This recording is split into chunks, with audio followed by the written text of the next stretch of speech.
ನಮಸ್ತೆ ಎಲ್ಲರಿಗೂ. ನಾವು ಮಾಗಳ ಗ್ರಾಮ ಹೂವಿನಡಗಲಿ ತಾಲೂಕಿಂದ.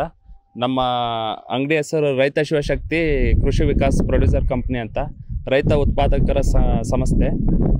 ನಾವು ಫರ್ಟಿಲೈಸರ್ ಭಾಳ ಕೊರತೆ ಇರೋದ್ರಿಂದ ನಾವೇನು ಮಾಡಿದ್ವಿ, ರೈತರನ್ನ ಸ್ವಲ್ಪ ಚೇಂಜ್ ಮಾಡ್ಬೇಕಂತಂದು ಆರ್ಗ್ಯಾನಿಕ್ 50%, ಫರ್ಟಿಲೈಸರ್ 50% ಈ ಥರ ಮಿಕ್ಸ್ ಮಾಡಿ ಹಾಕಿಸ್ತಾ ಇದ್ವಿ. ಅದಕ್ಕೆ ಮೊದಲು ಟ್ರಯಲ್ ನೋಡಿದ್ವಿ, ಇದು ಯಾವ ಥರ ಕೆಲಸ ಮಾಡುತ್ತೋ ಇಲ್ಲೋ ಅಂತಂದು ಫಸ್ಟು ಮೇಜಿಗೆ ಕೊಟ್ವಿ ಒಂದು 5-6 ಎಕರೆಗೆ. ಅದ್ರಾಗಿಂದ ರಿಸಲ್ಟ್ ಬಂತು.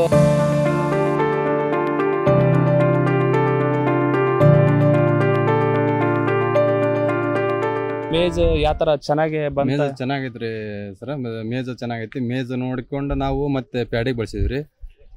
ಇವರು ಮೇಜಿಗೆ ಒಂದು 5 ಎಕರೆಗೆ ಫಸ್ಟ್ ಹಾಕಿದ್ರು. ಅದರಲ್ಲಿ ರಿಸಲ್ಟ್ ನೋಡಿಕೊಂಡು ಆಮೇಲೆ ಅವರಾಗೆ ಖುದ್ದು ಇದನ್ನ ಪ್ಯಾಡಿಗೆ ಒಂದ್ಸಲ ಹಾಕಿ ನೋಡೋಣ ಅಂತ ನೋಡಿದ್ರು.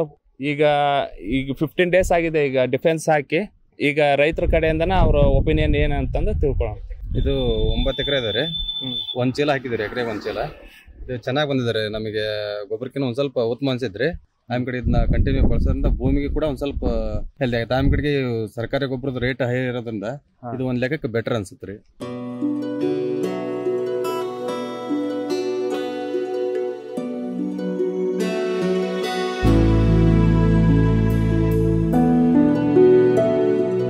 ನಮ್ಮ ಅಣ್ಣಾರು ಹಾಕಿದಾರೆ.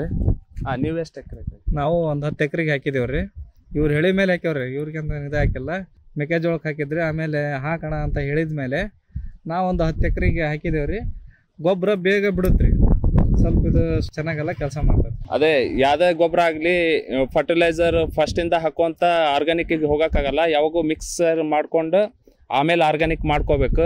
ಯಾಕಂದ್ರೆ ಆರ್ಗ್ಯಾನಿಕ್ ಕಾಸ್ಟ್ ಎಫಿಷಿಯನ್ಸಿ ಮತ್ತು ಭೂಮಿಗೂ ಫಲವತ್ತತೆ ಕೊಡುತ್ತೆ. ಫರ್ಟಿಲೈಸರ್ಸ್ ಭಾಳ ಯೂಸ್ ಮಾಡ್ತಾ ನಮ್ಮ ಭೂಮಿ ಎಲ್ಲ ಕೆಡ್ತಾ ಇದ್ದಾವೆ.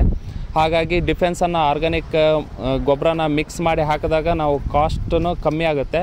ಹಾಗಾಗಿ ನಾವು ಈಗಿಂದನೇ ರೈತರಿಗೆ ಮೋಟಿವೇಟ್ ಮಾಡ್ತಾ ಇದ್ದೀವಿ. ಯಾಕಂದರೆ ಈಗ ಎಲ್ಲ ಫರ್ಟಿಲೈಸರ್ನು ಭಾಳ ಸ್ಟಾಕ್ ನಮಗೆ ಕರೆಕ್ಟಾಗಿ ಸಿಗ್ತಾ ಇಲ್ಲ. ಅದಕ್ಕೋಸ್ಕರನೇ ನಾವು ರೈತರನ್ನ ತಿದ್ದಿ ಈಗ ರೆಡಿ ಮಾಡ್ತಾಯಿದ್ದೀವಿ.